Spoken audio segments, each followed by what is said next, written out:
지난 주간에 아이들과 제주도를 다녀왔습니다. 아무 사고 없이 다녀오게 된 것 참 감사드립니다. 당초 생각했고 예상했던 금액보다 좀 많이 넘겼습니다.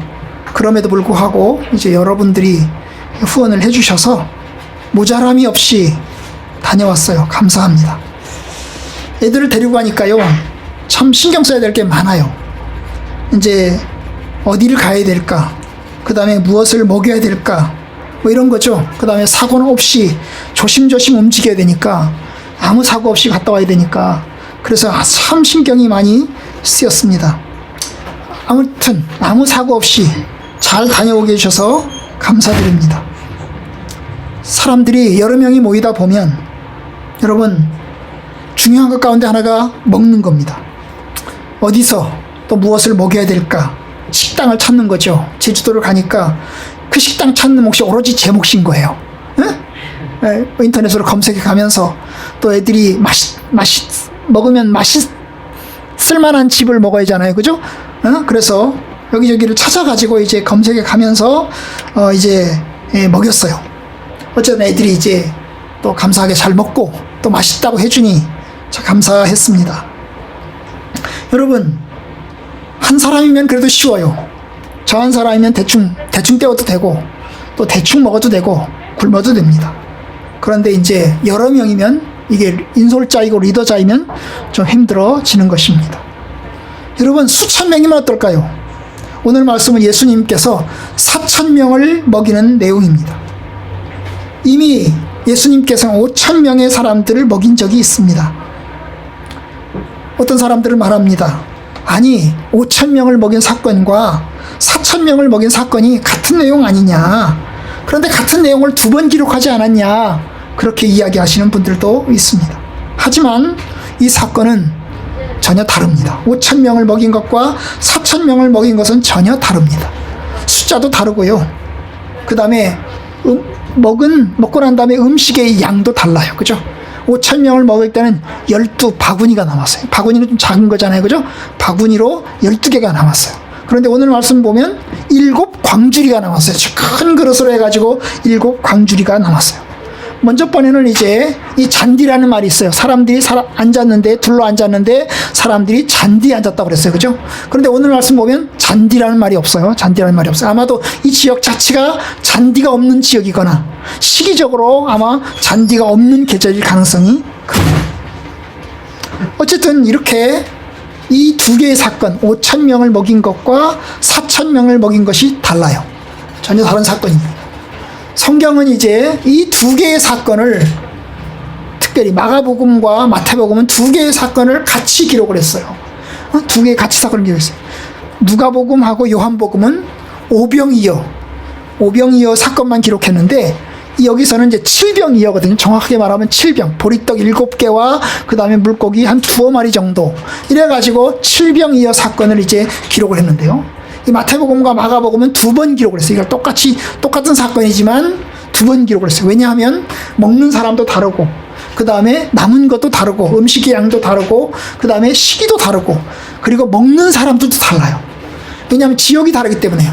이게 예수님이 먹였던 오병이어 사건은 이제 갈릴리를 중심으로 해서 이 유다, 이스라엘 지방에 속한 지역에서 먹였고, 오늘 말씀은요, 이방인 지역, 갈릴리 지역을 중심으로 해서 갈릴리의 동쪽은 이제 이방인 지역이거든요. 그 이방인 지역에서 먹였어요. 그러니까 먹는 사람도 다르죠. 먹는 사람도 달라요. 어쨌든 이게 2번의 사건을 이제 기록을 하고 있는 것을 보게 됩니다. 다시 봅시다. 성경 말씀부터 이제 하나하나 보면서 이제 이야기를 나눠보도록 합시다.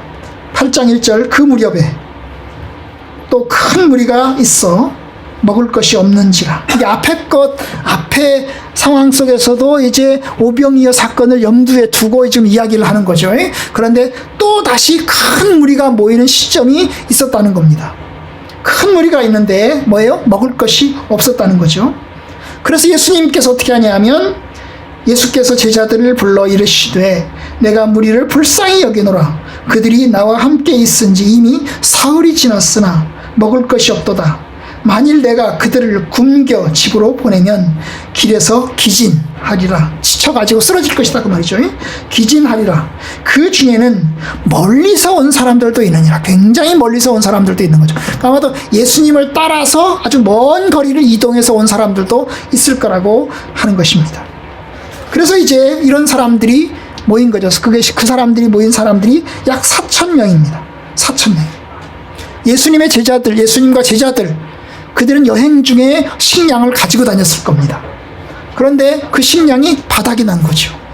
사람들도 예수님을 따라올 때는 도시락을 싸우고 먹을 것을 가져왔을 겁니다. 그런데 그 먹을 것이 다 바닥이 난 것입니다. 왜냐하면 오늘 말씀 보니까 사흘이나 같이 있었다고 그랬죠. 그들이 나와 함께 며칠? 사흘이나 같이 있었다. 사흘이 지났다. 그러니 먹을 것이 없다는 거죠. 바닥이 났다는 것입니다. 여러 날을 같이 있다 보니까 음식이 바닥이 나는 거예요. 그러면 사람들 이제 굶을 수밖에 없죠. 아니면 집으로 돌아가야 됩니다. 거기 있는 사람들 중에서는 가까운 데 사는 사람들도 있을 것입니다. 가까운 사람들은 왔다 갔다 할 수 있습니다. 그죠? 가서 자고 먹을 것 가지고 다시 오고 이럴 수 있어요. 그러나 멀리서 온 사람들은 그럴 수 없습니다. 그들은 한번 돌아가면 이제 다시 돌아오기는 쉽지 않습니다. 그래서 이제 그들은 돌아가지 않고 그냥 굶으면서 버티기로 작정한 모양입니다. 어쨌든 그렇게 해서 예수님과 함께 시간을 보낸 지 지금 3일이 지난 거죠. 3일이 지난 것입니다. 자, 이런 상황입니다. 그런데 그 상황에서 예수님은 그들을 돌려보내지 않으시려고 하는 거예요. 내가 무리를 불쌍히 여기노라. 나는 그 사람들을 그냥 돌려보낼 수 없다. 왜냐하면 그냥 돌려보냈다가는 그들이 지금 현재 상태에서 집으로 돌아가다가 지쳐서 쓰러질 것이다. 멀리서 온 사람들도 있기 때문에 그 멀리서 온 사람들은 그야말로 너무 힘들게 아마 집으로 돌아갈 수밖에 없을 것이다. 그러니 나는 그들에게 뭔가를 해주고 싶다. 뭐 이런 의도로 제자들에게 이야기를 한 거죠. 그래서 너희들이 한번 길을 찾아봐라 라고 이야기를 하는 겁니다. 예수님 말씀에 제자들 뭐라고 합니까? 우리가 가진 것이 없습니다. 거기다가 여기는 어디입니까? 광야입니다. 광야. 여기 사람들이 살지 않는 곳 광야. 사람들이 살지 않는 곳, 민가도 없고 집도 없고 사람들이 살지 않는 이 광야에서, 이 외딴 곳에서 어디 가서 이 많은 사람들을 먹일 수 있는 음식을 구하겠습니까? 이렇게 이야기를 해요. 4절 제자들이 대답하되 이 광야 어디서, 이 광야를 강조하고 있어요. 이 광야, 여기가 광야인데 어디서 떡을 얻어서 이 사람들로 배부르게 할 수 있겠습니까? 안 됩니다. 안 됩니다. 그냥 돌려보내십시다. 그런 뜻도 있을 거예요. 그냥 돌려보내야 됩니다. 제자들은 길이 없다는 거죠. 대책이 없다는 거죠. 한적한 곳을 강조하고 있습니다. 자, 그냥 돌려보낼 수도 없고 또 그렇다고 해서 먹일 수도 없는 이 딜레마 가운데에 있는 거예요. 예수님은 먹이고 싶고 그래서 먹여서 보내고 싶고, 근데 제자들은 먹일 곳이 없고 현실적으로 음식도 하나도 없고 그 다음에 음식을 만들 수 있는 민가도 없고 아무것도 없습니다. 이 딜레마 가운데에 있는 거예요. 자, 예수님께서 이제 어떻게 합니까? 물어봅니다. 5절 너희에게 떡이 몇 개나 있느냐? 떡 몇 개나 있느냐? 너희들이 가진 게 얼만큼 있느냐? 한번 알아봐라. 그랬더니 결국 나온 얘기가 뭐예요? 7개가 있습니다. 떡이 7개 정도가 있습니다. 그럼 7개 정도면 만약에 한 사람이 한 덩어리씩 먹는다고 하면 7명이 먹을 수 있는 겁니다. 그죠? 만약에 이 덩어리가 얼마나 큰지 몰라요? 한 덩어리 떡이 7개 있습니다. 그럴 때 7개라고 하는 그 7개가 크기가 얼마나 된 건지 몰라요. 그죠? 조그마한 주먹밥 정도로 생각할 수 있겠죠. 그죠? 그러면 이제 이 정도의 떡이면, 이 정도 되면 한 사람이 하나씩 먹는다고 치면 7개가 될 거고, 아니면 이것이 아주 조그마한 거라면 한 사람이 먹을 분량 정도밖에 안 되는 거예요. 한 사람이 먹을 분량밖에 안 되는 겁니다.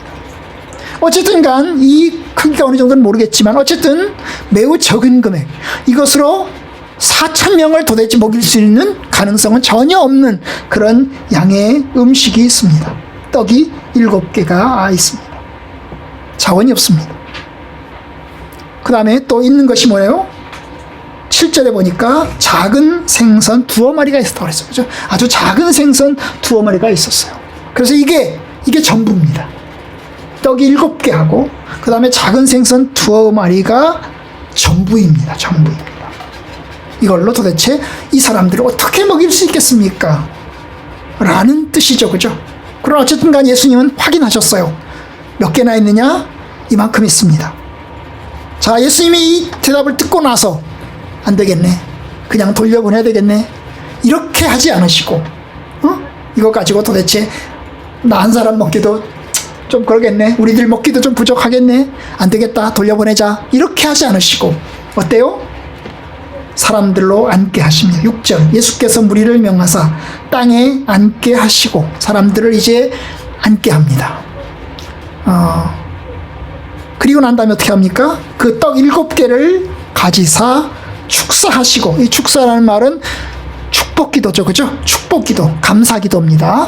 하나님, 이 떡을 주셔서 감사합니다. 이 떡을 함께 나누고자 합니다. 하나님 성령께서 이 떡을 나누는 가운데 우리가 배부름을 얻을 수 있도록 축복해 주세요. 이런 거죠. 그죠? 그래서 축복기도를 하고, 그 다음에 어떻게 합니까? 떼어서 제자들에게 주어서, 거기 있는 것을 떼어서 주는 거죠.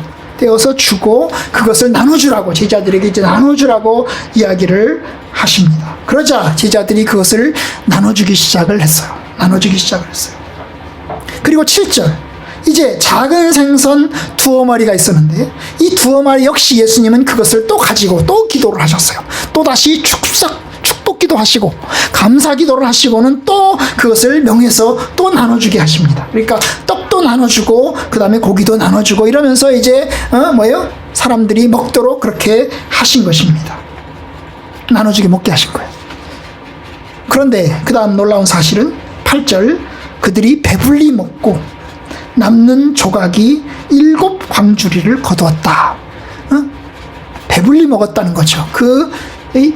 보리떡 7개로, 그 다음 물고기 2마리로, 작은 물고기 2마리로 먹었는데 사람들이 배불리 먹었다는 거죠. 배불리 먹었어요. 그리고 그것을 남는 음식을 다 거둬들였더니 7광주리가 나갔다는 거죠. 여러분, 처음에 시작할 때는 조금이었는데 시작할 때보다 엄청나게 많은 양의 음식이 남은 것입니다. 이 기적이죠. 엄청난 기적입니다. 9절에 보니까 그 인원이 몇 명? 4,000명이었다. 약 4,000명이었다라고 이야기를 합니다. 여기서 4,000명은 남자 성인들, 여기서 성인이라고 말할 때는 주로 12살 이상이거든요. 12살 이상의 성인을 중심으로 해서 얼마? 4,000명이 먹었어요. 그러면 12살 이하의 어린아이들, 그 다음에 이제 여자분들은 포함되지 않았어요. 그러면 적어도 그것까지 포함하면 보통 이제 남자들과 여자들이 따라다니는 비율을 보면, 우리 교회는 남자보다 여자분들이 많잖아요. 그죠? 교회는 일반적으로 남자보다 여자분이 많잖아요. 그런데 그 당시 상황은 여자분들이 많지 않을 거예요. 왜냐하면 주로 여자분들은 가정생활을 주로 했기 때문에 가정에서 집 밖으로 나가서 사람들을 만나고 이런 걸 하지 않았어요. 남자들이 주로 밖에 활동을 했기 때문에 아마 남자들이 훨씬 더 많을 겁니다. 여자분들은 좀 적을 거예요. 그러나 어쨌든 간에 최소한 4,000명 이상의 사람들이 그것을 먹었습니다. 배부르게 먹었어요. 그리고 나서 이제 그것을 다 먹고 난 다음에 예수님은 이제 집으로 돌려보냅니다. 그죠? 이제 다 먹었으니, 배부르게 먹었으니 이제는 집으로 돌아가십시오. 그래서 사람들을 돌려보내고 예수님은 배를 타고 다시금 이제 다른 지역으로 이동해가는 모습이 오늘 말씀의 이야기입니다. 저는 오늘 말씀에서 이제 한 3가지 정도를 이야기를 드리려고 합니다. 그 첫 번째는 뭐냐 하면, 이 기적의 출발, 4,000명을 먹인 기적의 출발은 예수님께서 무리를 불쌍히 여기는 데서부터 시작이 됐습니다. 내가 무리를 불쌍히 여기노라. 그들이 나와 함께 있은 지 사흘이 지났다. 만약에 지금 이 상황에서 그냥 돌려보내면 그들은 가는 길에 쓰러질 것이다. 멀리서 온 사람들도 있다. 그러니 내가 그들을 먹여야 되겠다. 나는 그들을 불쌍히 여긴다. 여러분, 이것이 예수님의 기적의 출발점입니다. 예수님은 사람들을 불쌍히 여기는 데서부터 시작해서 4,000명에 먹이는 기적을 일으키셨습니다. 궁핍과 곤경에 처한 사람들을 불쌍히 여기는 것입니다. 여러분, 그들은 어떤 사람들입니까? 예수님에게 자기의 문제를 해결하려고 온 사람들도 있을 거고, 예수님의 말씀을 듣기 위해서 온 사람들도 있을 것입니다. 어쨌든 주님과 함께 있으려는 사람들입니다. 집으로 돌아가지 않고 주님과 함께 있으려는 사람들, 바로 주님께서는 그 사람들을 불쌍히 여기십니다. 바리새인과 서기관들 입장에서는, 여러분, 이 사람들은 다 멍청한 사람들이고 또 이 사람들은 다 이방 사람들이어서 깨끗하지 못한 사람들이라고 이야기할 것입니다. 그리고 가난한 사람들이라고, 비천한 사람들이라고 천대하고 무시할 것입니다. 그런데 예수님 입장에서는 그들은 매우 불쌍한 사람들입니다. 나와 함께 있으려고 하고 내 말을 들으려고 하고 나의 가르침을 받으려고 하는 이 사람들을 나를 긍휼히 여긴다는 것입니다. 여러분, 예수님이 기적을 일으키실 때 그 기적의 출발은 대부분 긍휼히 여기심으로부터 출발할 때가 많습니다. 여러분, 나인성 과부의 아들을 살린 사건을 아시죠? 나인성 과부의 아들이 죽었어요. 그리고 그 장례식이 치러지고 있습니다. 예수님께서 성으로 들어가다가 그 앞에서 나오는 장례식 행렬을 만났습니다. 그런데 여러분, 그 나오는 사람들은 슬픔 가운데 처해서 나오고 있습니다. 주님이 지나가시다가 그냥 지나갈 수도 있는데 그냥 지나치지 않으십니다. 그리고 어떻게 합니까? 관을 멈추게 한 다음에 어떻게 해요? 그 관에 손을 대고 그 아들을 살리십니다. 그 과부가 살려달라고 하지도 않았습니다. 부탁하지도 않았습니다. 그런데 주님께서는 살려주셨습니다. 왜요? 불쌍히 여기심, 긍휼히 여기심에서부터 출발한 것입니다. 예수님의 말씀, 하나님 말씀을 전하는 일도 그렇습니다. 하나님 말씀을 전하는 사역을 감당하실 때 그는 사람들을 불쌍히 여겼어요. 마태복음 9장 36절, 무리를 보시고 불쌍히 여기시니 이는 그들이 목자 없는 양과 같이 유리하고 있습니다. 유리할 말은 떠돌아다닌다는 거죠. 목자 없는 양과 같이 떠돌아다니고 있다. 그래서 예수님이 그들을 보니까, 그 무리들을 보니까 너무나 불쌍한 거예요. 육신적으로 불쌍한 게 아니라 영적인 차원에서 하나님의 말씀을 알지 못한 상황에서 방황하는 그들의 모습을 보면서 매우 긍휼히 여기셨습니다. 그래서 그들에게 하나님 말씀을 전하고 또한 그들의 문제를 해결하기 위해서 함께하는 것을 보게 됩니다. 여러분, 맞아요. 주님께서는 그 무리들을 긍휼히 여기십니다. 긍휼히 여기심으로부터 주님께서 4,000명을 먹이는 기적이 시작됐어요. 제자들이 와서 예수님, 이 사람들을 먹여야 되겠습니다. 좀 먹일 수 있도록 도와주세요. 사정한 게 아닙니다. 제자들은 그냥 대책이 없습니다. 그냥 돌려보냈으면 좋겠어요. 여러분, 오병이어 사건도 마찬가지입니다. 5,000명을 먹인 사건도요, 제자들이 먼저 이야기를 꺼냅니다. 예수님, 이제 날이 저물었습니다. 사람들을 돌려보내십시다. 제자들의 입장은 아주 냉정합니다. 그들은 이성적입니다. 아주 냉철합니다. 돌려보내십시다. 그냥 돌려보내야 됩니다. 여기도 마찬가지죠. 여기는 떡을 얻을 수 없습니다. 안 됩니다. 그냥 돌려보내는 것이 맞습니다. 이것이 제자들의 입장이에요. 그러나 예수님은 그들을 긍휼히 여기십니다. 불쌍히 여기십니다. 그래서 그들을 먹이고자 하십니다. 이것이 하나님의 마음이고 이것이 부모의 마음입니다. 여러분, 부모는 자식과 달라요. 여러분, 자식은요, 형제들끼리도 냉정합니다. 형제들끼리도 냉정해요. 형제들끼리도. 그러나 부모는 안 그래요. 부모는 그 자식 하나하나가 다 아픈 거예요. 다 사랑스러운 거예요. 그래서 그들이 사이좋게 지내기를 바라고 그들이 정말 좋게 지내기를 바라요. 그러나 자식들은 안 그래요. 자식들 입장에서는요, 하나라도 더 많이 뺐어야 돼요. 쟤보다는 내가 하나라도 더 가져야 돼. 이게 자식들의 입장인 거죠. 여러분, 제자들의 입장과 예수님의 입장이 차이가 있는 겁니다. 예수님은 사람들을 긍휼히 여기십니다. 불쌍히 여기십니다. 그들이 배고픈 상황이 불쌍한 거죠. 그들이 그렇게 사람들이 여러 날 동안 같이 있으면서 이제 배가 쫄쫄 굶고 금식하고 있는 이 상황이 뭐예요? 불쌍한 것입니다. 그래서 여러분, 그들에게 기적을 베풀려고 하십니다. 여러분, 내가 이 기적을 베풀려고 하는 것은 내가 나를 자랑하기 위한 게 아니다. 나는 내가 메시아인 것을 내가 그들에게 강조하고 싶다. 내가 메시아다. 그러니 내가 하는 걸 잘 봐라. 이걸 하기 위해서 기적을 일으키는 게 아니에요. 어떻게 한 거죠? 그들을 불쌍히 여기고 그들을 먹여서 보내려고 하는 겁니다. 그렇습니다. 여러분, 하나님께서 우리를 긍휼히 여기셔야 됩니다. 하나님이 우리를 불쌍히 여기셔야 우리의 문제가 해결됩니다. 그런데 하나님은 우리를 불쌍히 여기십니다. 저와 여러분들은 우리를 긍휼히 여기십니다. 그래서 성경은 말합니다. 여호와를 찾는 자는 모든 부족함에 좋은 것에 부족함이 없도다. 여호와를 찾는 자는 모든 좋은 곳에 부족함이 없도다. 하나님께서 우리를 긍휼히 여기시기 때문입니다. 하나님이 우리를 사랑하셔서 독생자를 보내셨고 십자가에 못 박혀 죽게 하셨고 우리를 구원의 길로 인도하셨습니다. 하나님이 저와 여러분들을 사랑하십니다. 많이 사랑하십니다. 우리가 하나님을 사랑한 것이 아니고 하나님께서 우리를 사랑하셨어요. 우리가 하나님을 찾은 것이 아니고 하나님께서 우리를 찾으셨습니다. 그래서 우리를 불러서 하나님의 자녀로 삼으셨습니다. 여러분, 하나님의 은혜를 구하고 하나님께 나아가면 우리를 긍휼히 여기시는 주께서 우리를 도우실 것입니다. 여러분, 하나님은 우리가 구하기 전에 아시는 분이십니다. 우리가 해달라고 하기 전에 이미 하나님은 알고 계세요.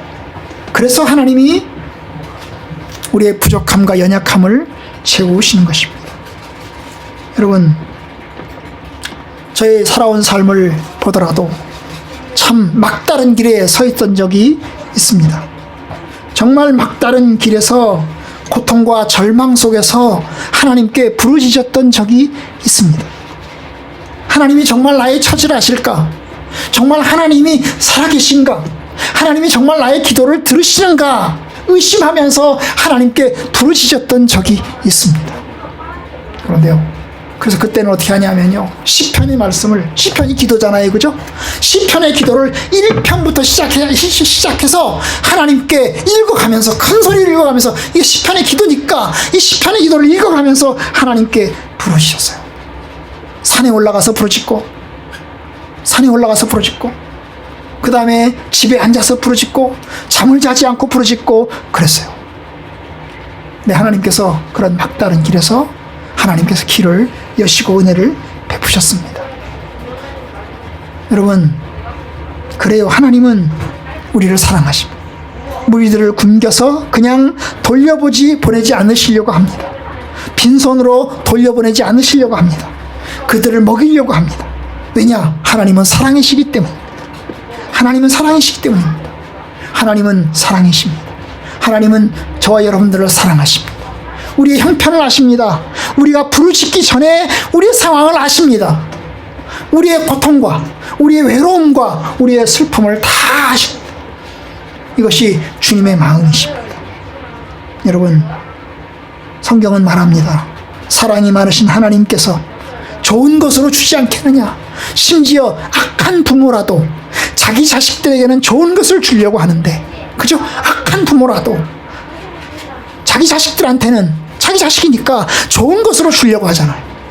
그런데 하물며 좋으신 하나님, 사랑이 많으신 하나님, 우리 아버지 되신 하나님께서는 그의 자녀들에게 좋은 것을 주려고 하지 않으시겠습니까? 여러분, 그래요. 하나님은 좋으신 하나님, 사랑과 긍휼의 하나님이십니다. 우리를 불쌍히 여기시는 하나님이십니다. 하나님이 우리를 보실 때 우리를 불쌍히 여기십니다. 우리 자녀들 보실 때, 우리가 우리 자녀들 볼 때 불쌍하잖아요, 그죠? 힘들게 살아가는 자녀는 더욱 불쌍하잖아요, 그죠? 그래서 있는 사람한테, 있는 자식한테 용돈 받아가지고 없는 자식한테 주잖아요, 그죠? 이게 부모의 마음이잖아요. 하나님, 그렇습니다. 저와 여러분들을 사랑하셔서 예수님을 보내셨고 우리를 위해서 그의 아들 독생자를 십자가에 못 박혀 매달게 우리를 사랑하지 않겠어요? 우리를 구원하시지 않겠어요? 우리를 돌보시지 않겠습니까? 그렇습니다. 하나님은 사랑의 하나님이십니다. 그걸 믿고 주님께 나아갑시다. 그런데 오늘 본문에 보면 4,000명을 생각하지 않을 수 없습니다. 이 사람들은 예수님을 따라왔습니다. 왜 따라왔어요? 자기의 문제를 해결하기 위해서 따라왔겠죠. 어떤 사람은 병고침을 위해서 따라왔을 수 있습니다. 근데 모든 사람이 병고침을 위해서만 따라왔겠습니까? 그런 사람은 많지 않을 겁니다. 여러분, 예수님 말씀을 듣기 위해서, 이분이 저 갈릴리에서 유명하신 분인데, 그분이 하나님 말씀을 전하신다는 랍비신데 우리가 그 말씀을 들어보자, 그래서 주님과 동행하기 시작했던 것입니다. 그래서 여러 날을 동행을 했습니다. 여러분, 그들은 아마 출발할 때 음식을 가지고 출발했을 것입니다. 그런데 출발해서 이제 주님과 함께 따라서 여기까지 온 겁니다. 여기까지 오는 동안 여러 날을 이제 함께 지내게 되었어요. 그런데 여러 날이 지내는 동안에 음식이 다 떨어지게 됐어요. 그리고 금식을 하게 된 거죠. 그런데 금식을 하면서도 이 사람들이 떠나가지 않습니다. 집으로 돌아가면 되는데 돌아갈 생각을 안 하는 겁니다. 아마 돌아간 사람들도 있을 것입니다. 더 이상 못 있겠다, 집에 가야 되겠다, 먹을 것이 없다, 돌아간 사람들도 있을 것입니다. 그런데 돌아가지 않고 남아있는 사람들이 4,000명인 것입니다. 그들은 금식하면서도 예수님과 함께 있으려고 합니다. 주의 말씀을 들으려고 합니다.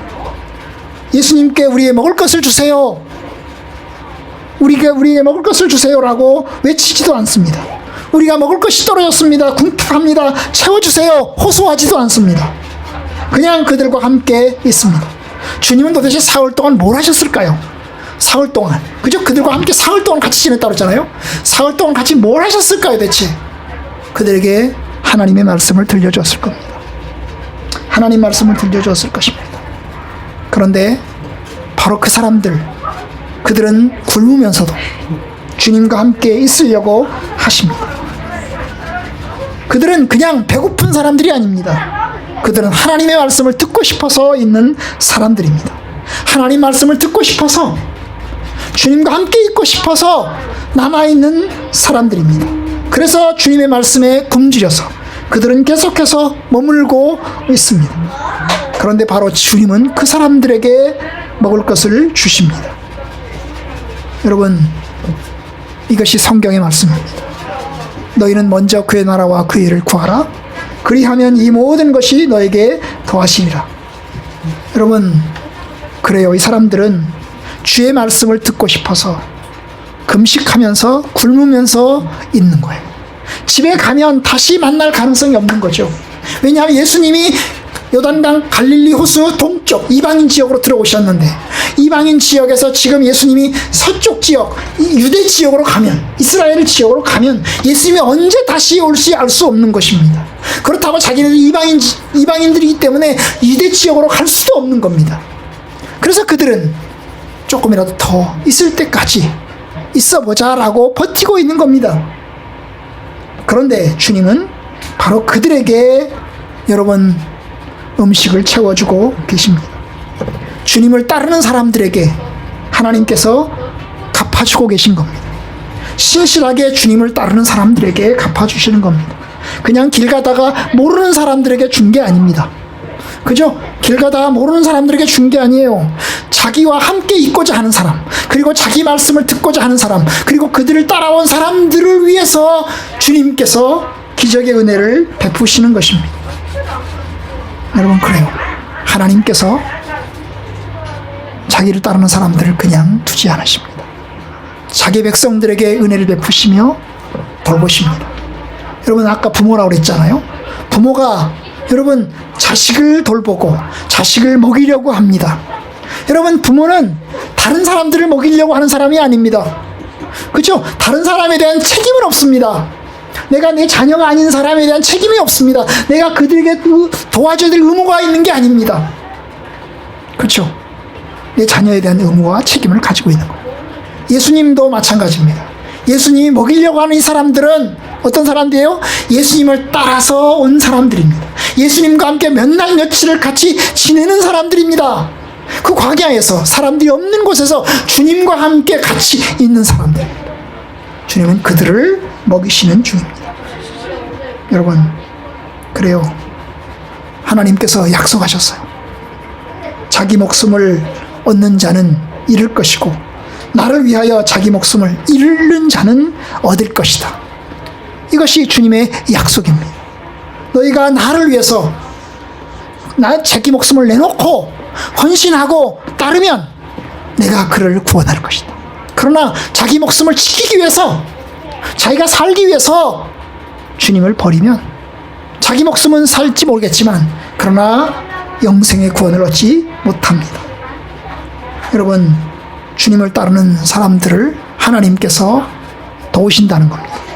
주의 자녀들 하나님께서 도우신다는 것입니다. 여러분, 그렇습니다. 주님을 위해서 헌신한 사람, 주를 위해서 섬긴 사람들에게 주님께서 갚으십니다. 영생의 복으로 갚으실 것이고, 또한 동시에 이 땅에서 하나님께서 일용할 양식으로 갚으실 것입니다.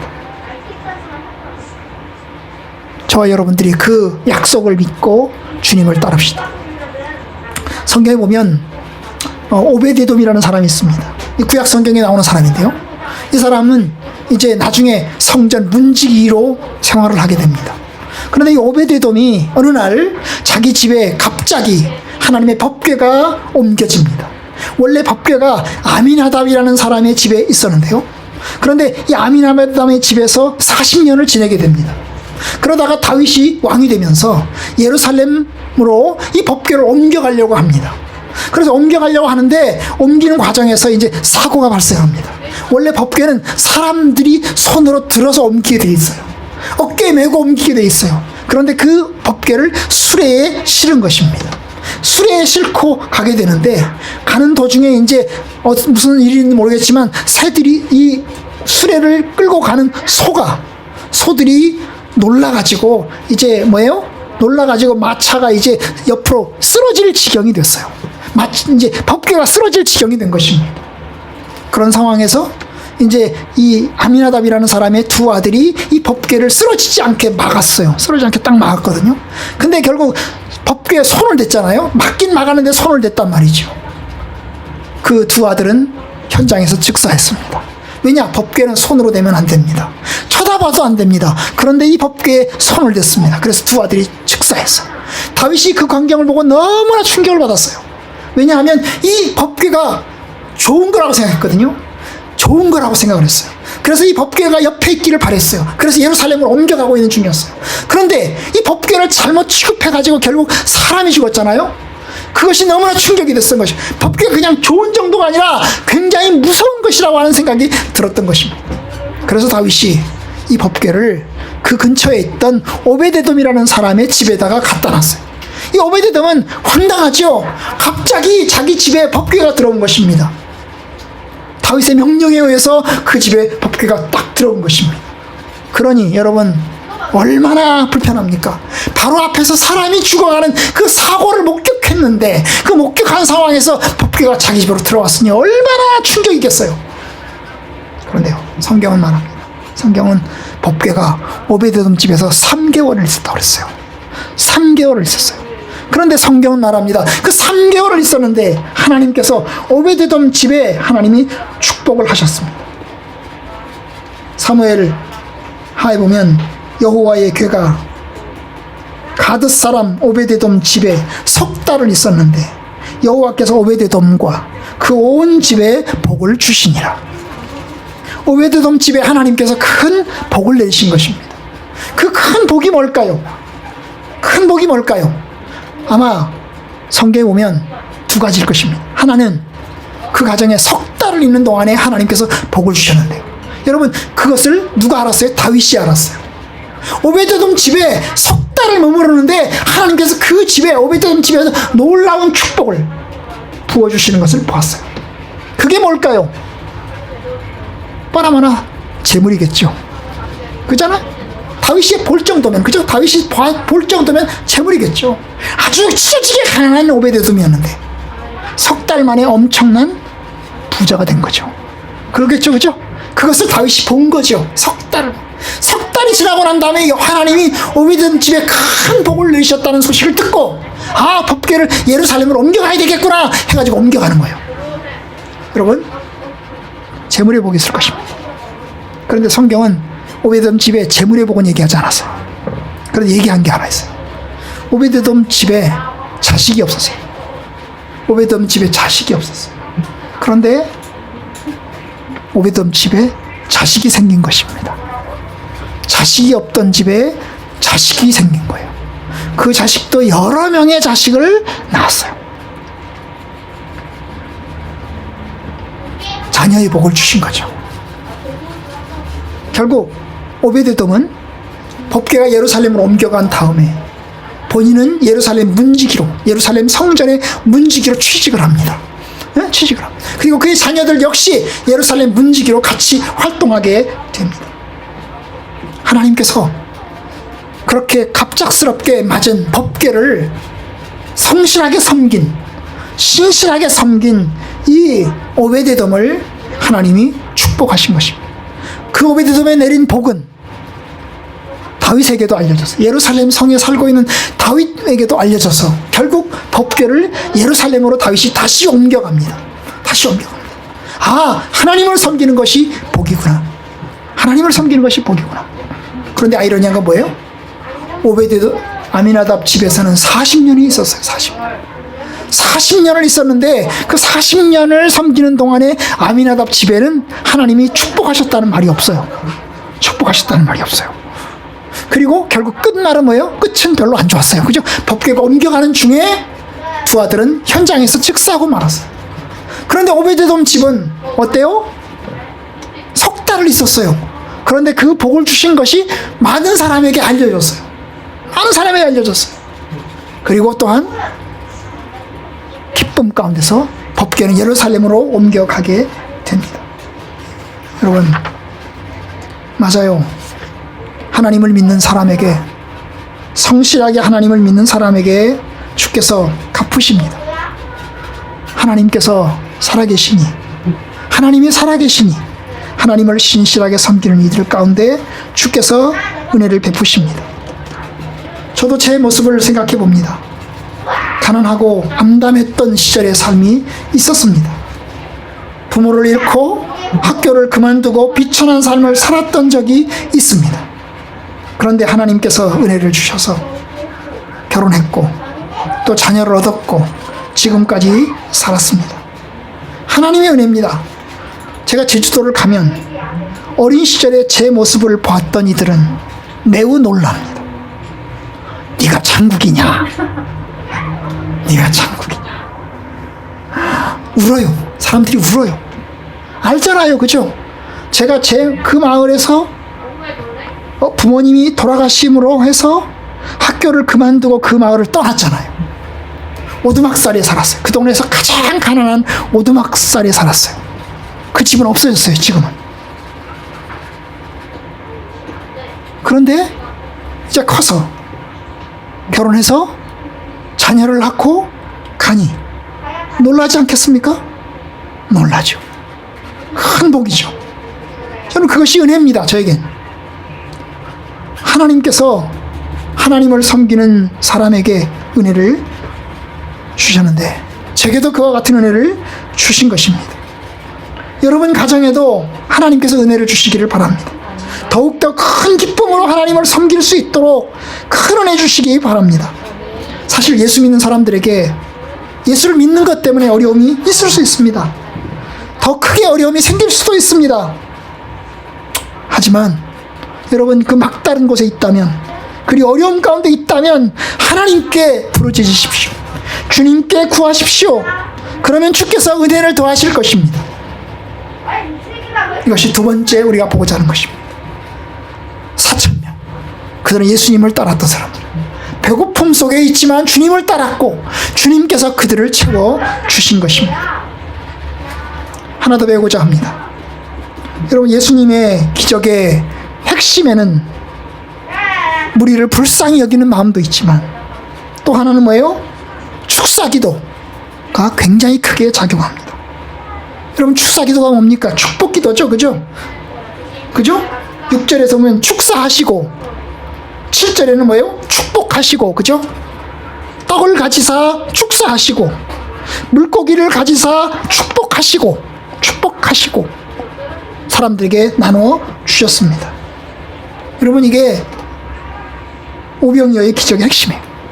그런데 오병이어도 마찬가지예요. 7병이요. 오늘 말씀에도 마찬가지지만 먼저 번한 5,000명을 먹일 때도 역시 떡을 가지시고 물고기를 가지시고 하나님 앞에 기도하시고 축사하시고 사람들에게 나눠 주셨어요. 아마 이것은 유대인들이라면 당연히 그런 걸 겁니다. 모든 유대인들은 음식을 앞에 놓고 하나님께 기도하고 먹습니다. 가장이 기도하고 먹어요. 그렇죠? 네, 저희들도 저희 집에서도 마찬가지로 식사 기도를 주로 각각 할 때도 있고 제가 할 때도 있습니다. 그러나 어쨌든 간 식사 기도를 하고 먹습니다. 감사의 기도를 하고 먹는 것입니다. 여러분, 주님은 작은 것에도 감사했습니다. 믿음으로 감사한 것입니다. 어떻게 이것을 가지고 4,000명 먹일 수 있겠어요? 이 조그마한 것 가지고 어떻게 4,000명을 먹일 수 있겠어요? 도저히 불가능합니다. 그런데 이 도저히 불가능한 이것을 가지고 하나님께 축사하시고 축복기도 하고 나누어 주셨습니다. 이것이 예수님의 믿음인 것입니다. 작은 것에도 감사하고, 그래서 그 작은 것을 가지고 하나님께 기도하고 믿고 감사하는 믿음, 그것이 예수님의 믿음입니다. 여러분, 우리 역시 예수님처럼 작은 것에도 감사할 수 있기를 바랍니다. 인간의 생각으로 너무 적은 것입니다. 도저히 불가능한 것입니다. 이걸로 뭘 할 수 있을까? 도대체 한 명이나 먹을 수 있을까? 두 명이나 먹을 수 있을까? 싶습니다. 감사합니다. 이것이 예수님의 믿음인 것입니다. 작은 것에도 감사하고, 그리고 주님께 기도하고, 그리고 나눠주는 거죠. 여러분, 예수님에 비하면 우리의 믿음은 어떻습니까? 너무나 부족합니다. 이 상황에서 믿음으로 기도할 수 있을까요? 감사할 수 있을까요? 아마 매우 어렵습니다. 이것은 안 됩니다. 도저히 안 되겠습니다. 그런데 주님은 작은 것에도 기도하십니다. 여러분, 이렇게 기도한 사람들이 있습니다. 교회 역사에 보면 D.L. 무디라는 사람이 있습니다. 이 D.L. 무디라는 사람도 이랬어요. 이 사람은 고아원을 운영을 했어요. 고아원을 운영했어요. 300명 정도를 운영을 했다고 해요. 그런데 고아원을 운영하니까 자기가 거느린 사람들을 먹여야 되잖아요. 그죠? 그래서 여기저기 후원을 얻습니다. 빵집이라든지 여기저기서 후원을 얻어가지고 먹습니다. 근데 후원이라는 것이 늘 일정하지가 않아요. 그죠? 뭐 확실히 보장이 된 게 아니에요. 어떤 때는 없을 때도 있고, 어떤 때는 넘칠 때도 있고, 그러지 않겠어요? 그죠? 어떤 때는 빈 그릇을 앞에 놓고서 기도를 해야 될 때도 있지 않겠어요? 그죠? 역사에 보면 어느 언젠가는 여러분, 빈 접시를 앞에 놓고서 식사 시간이 다 되어가는데 이제 이야기합니다. 지금 먹을 것이 없습니다. 식사 시간은 다 되어갑니다. 그래, 그럼 모이자. 사람들을 모이라고, 식당에 다 모이라고 해라. 다 모이라고 합니다. 나눠줄 준비를 하는 거죠. 그래서 젓가락, 숟가락 나눠주고, 그 다음에 접시 나눠주고, 나눠주는 겁니다. 그런데 아무것도 없어요. 아무것도 없어요. 어떻게 합니까? 기도를 하는 거죠. 우리가 기도를 하는 겁니다. 그 빈 접시를 앞에 놓고서 하나님께 기도를 하는 겁니다. 그 배짱이 어디 서 있을까요? 저는 도저히 그럴 용기가 없어요. 그런데 기도했어요. 근데 하나님께서 그 기도가 끝나자 얼마 지나지 않아서 차가 한 대 와서 서는 거예요. 빵집인데 빵 팔다가 남은 거 갖고 왔습니다. 생각이 나서 갖고 왔습니다. 그래가지고 보충을 하고 채우는 겁니다. 여러분, 이것을 뭐라고 그러지 아세요? 페이스 미션이라고 그래요. 페이스 미션. 페이스 미션이라고 하는 것은 선교사들이 이제 하나님만을 믿고 의지하고 선교하러 나가는 거죠. 사람 바라보지 않고, 사람에게 손 벌리지 않고, 나 후원해 주세요, 나 후원 좀 해주세요, 돌봐주세요, 이렇게 하지 않고 나가는 거예요. 사실 저는 이번 제주도 그렇게 못했어요. 그렇게 못했어요. 그죠? 오직 하나님 보고 나갑니다. 하나님, 제가 가겠습니다. 하나님 채워주세요. 그런 배짱 없었어요. 그런데 선교사들 중에는 페이스 미션, 오직 하나님만 바라보고 사람들에게 손 벌리지 않고 뭐 도와주세요, 나 후원해주세요 라고 하지 않고 그냥 오직 하나님만 바라보고 나가는 선교사들도 있어요. 없으면 없는 대로, 굴면 굴물이라 하고 나가는 선교사들도 있어요. 네? 여러분, 이게 엄청난 믿음이잖아요. 그죠? 바로 예수님의 믿음을 닮은 거죠. 예수님의 믿음을 닮은 것입니다. 우리의 믿음은 다 부족합니다. 저와 여러분들의 믿음은 아주 부족합니다. 그런데 여러분, 놀라지 마세요. 여러분, 우리의 믿음으로 사는 게 아니에요. 우리의 믿음으로 사는 게 아니에요. 우리의 믿음으로 채워지는 게 아니에요. 우리의 믿음으로 구원받는 게 아니에요. 예수님의 신실하심으로 구원함을 얻는 것입니다. 우리의 믿음으로, 우리의 신실함으로 구원함을 얻는 게 아니에요. 왜냐? 우리는 아침 저녁으로 우리의 마음이 바뀌어요. 좋아졌다 나빠졌다 그래요. 시험도 들어요, 넘어져요, 쓰러져요. 그런데 여러분, 우리의 믿음으로 구원받는 게 아니고요, 예수님의 십자가와 그리스도의 신실함으로 구원함을 얻습니다. 성경은 말합니다. 너희는 그 은혜에 의하여 믿음으로 말미암아 구원을 얻었나니 이것이 너희에게서 난 것이 아니요 하나님의 선물이라. 행위에서 난 것이 아니니 누구든지 자랑치 못하게 하려 함이라. 여러분, 우리가 하나님 앞에 자랑할 수 없어요. 하나님, 내가 예수를 믿었습니다. 내가 믿었습니다. 자랑할 수 없어요. 왜냐? 내 믿음 자체가 너무나 보잘것없고 너무나 부족하기 때문입니다. 여러분, 그래서 성경은 그리스도의 신실함으로 구원함을 얻는 겁니다. 하나님의 은혜로 구원함을 얻는 거죠. 예수님이 끝까지 십자가를 참으면서 십자가 못 박혀 죽으시는 겁니다. 이 예수님의 신실함, 예수님의 믿음은 뭐예요? 그가 하나님을 믿고 하나님을 경외하고 하나님의 뜻에 따라서 끝까지 순종하는 겁니다. 십자가에 죽으실 때까지 끝까지 순종하는 것, 그것이 예수님의 믿음입니다. 그게 믿음이에요. 예수님이 도망치면, 나 십자가 지는 거 힘들어요, 무서워요, 도망쳐버리면 십자가의 공로가 우리에게 올 수가 없습니다. 그런데 주님은 끝까지 하나님을 경외합니다. 아버지, 이 잔을 내게서 지나가게 하여 주옵소서. 그러나 내 뜻대로 마시고 하나님의 뜻대로 하시옵소서 하시면서 그 잔을 다 끝까지 마시면서 죽음의 길로 걸어가셨어요. 그것이 예수님의 믿음인 거예요. 우리는 그 믿음으로 구원함을 하는 거예요. 주님의 십자가의 믿음으로 구원함을 하는 거예요. 우리는 그냥 예수님의 믿음에 숟가락 하나 얹는 거예요. 우리의 믿음이라고 하는 것은 예수님의 하신 그 신실함에 숟가락 하나 살짝 얹는 겁니다. 그래서 주님과 함께 가는 겁니다. 여러분, 저와 여러분들도 예수님의 믿음처럼, 예수님의 신실하심처럼 믿음으로 감사하길 바랍니다. 그리스도의 믿음으로, 그리스도의 믿음 안에 참여하기를 바랍니다. 여러분, 주님은 4,000명을 먹였어요. 주님의 긍휼하심 통해서 이 사건이 시작됐어요. 하나님이 우리를 불쌍히 여기시면 우리의 문제는 해결됩니다. 하나님이 우리를 긍휼히 여기시면 우리가 주 안에서 은혜가 되고 복이 됩니다. 하나님을 신실하게 믿는 사람들을 하나님께서 긍휼히 여기시고 목자 없는 요까지 영이시면서 긍휼히 여기십니다. 여러분, 예수 그리스도를 믿는 믿음 가운데 신실하게 살아가는 저와 여러분들 되기를 주님의 이름으로 간절히 축원합니다.